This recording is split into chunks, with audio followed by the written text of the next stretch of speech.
50 years ago, January 9th, I escorted Charlene Hunter through the mobs at the University of Georgia.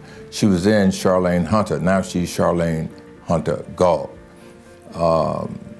And that was an extraordinary experience. What was important for me about that experience is that that's why I went to law school. That's why I went to Howard University, the West Point of the civil rights movement. I was inspired and instructed by my neighborhood.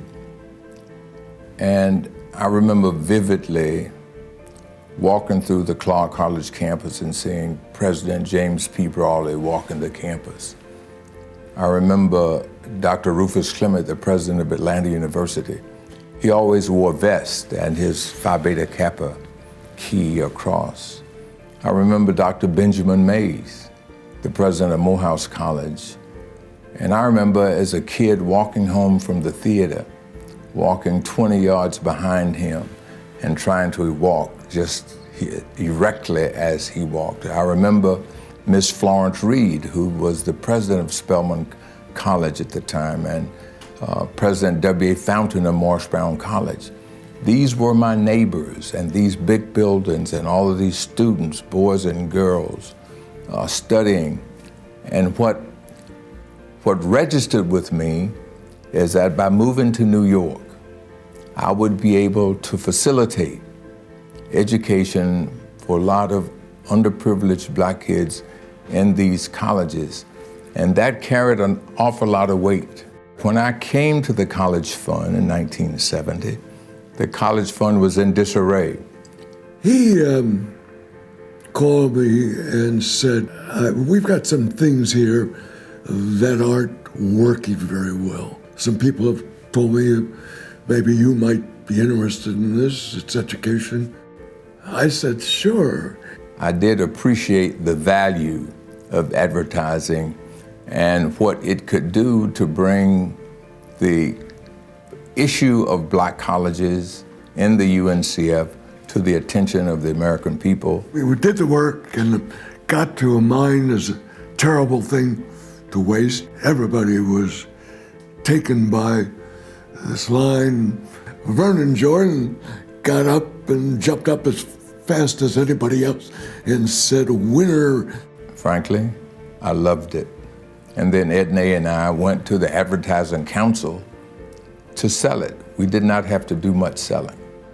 It gave us the perfect opportunity to marry the work that we were doing around education with the progress that the country had made behind the civil rights movement. The American people were very receptive to a message about how they could help young African American students get a college education. The line, "A mind is a terrible thing to waste," was the tagline, the final voiceover at the end of a story that was being told.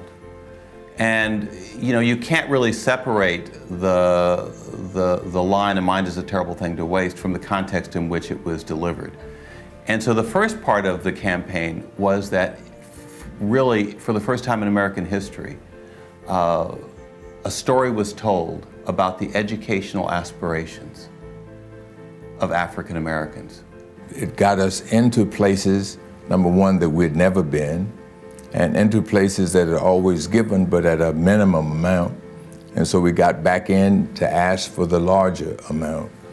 What is interesting about my tenure with the United Negro College Fund is that it was the first time as head of the College Fund that I had gone into a corporate boardroom when I did not have on a white jacket, a bow tie, and a towel around my left arm. As a waiter in my mother's catering business, I saw a lot of boardrooms working for Mary Jordan Catering Service, but I was a waiter.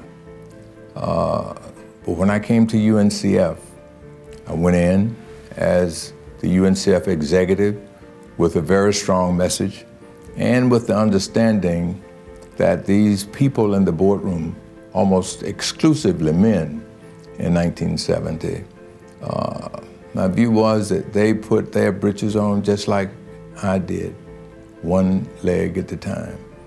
And I was confident that I had not only a good message, but the right message for 40 colleges and 40,000 students.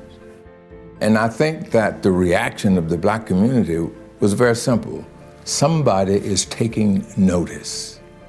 One of the things that's very important to the Ad Council is the long-standing relationship over 40 years that we've had with UNCF and YNR. I think it really is the gold standard of how partners can work together to create social change. It's quite an extraordinary achievement, and the nice thing is the relationship that we have goes beyond any professional basis. We have people who've worked on this account for many years, and it's the most important social cause that we dedicate our resources to within the company globally. Maybe almost the best thing was meeting Vernon Jordan. Have so much fun, but also make things happen. We developed a lasting friendship, and that means an awful lot to me. My successors, Arthur Fletcher, Christopher Edley, Congressman Bill Gray, and now Michael Lomax, have carried it on in a bigger and better way. Over the last 40 years, we've become the nation's largest scholarship provider. We've raised about $2 billion since we've introduced the theme of a mind is a terrible thing to waste. So this has been an extraordinary magnet for financial resources for UNCF to do its work.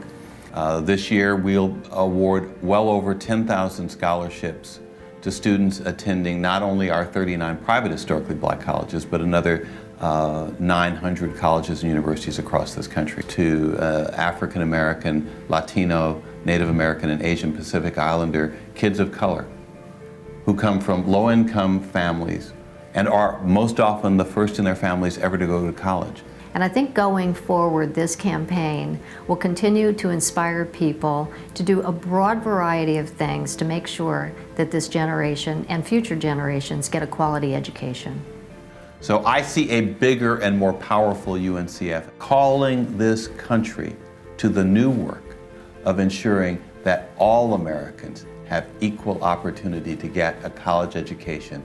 The motivating force behind all of our work will remain those words: a mind is a terrible thing to waste.